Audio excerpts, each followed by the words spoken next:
27 сәуірде Жайық өзенінің деңгейі Индербор кентінің тұсында 13 сантиметрге көтеріліп, 626 сантиметрге жетті. Қауіпті деңгей 845 сантиметр. Махамбет ауылы маңында Жайық өзенінің деңгейі бір тәулікте 7 сантиметрге көтеріліп, су деңгейі 735 сантиметрді көрсетіп тұр. Қауіпті деңгей 850 сантиметр. Ал жалпы көктемгі тасқын басталғалы бері 418 сантиметрге көтерілген. Атырау қаласында Жайық өзенінің деңгейі бір тәулік ішінде 3 сантиметрге көтеріліп, қазір 431 сантиметр болып тұр. Қауіпті деңгей 550 сантиметр.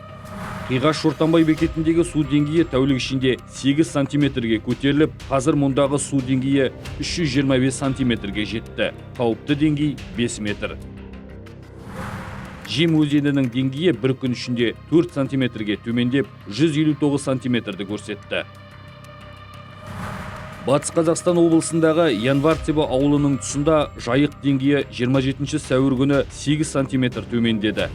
Ал Орал қаласының тұсында 4, Көшімде 3 сантиметр түссе, Тайпақта 19 сантиметрге көтерілді.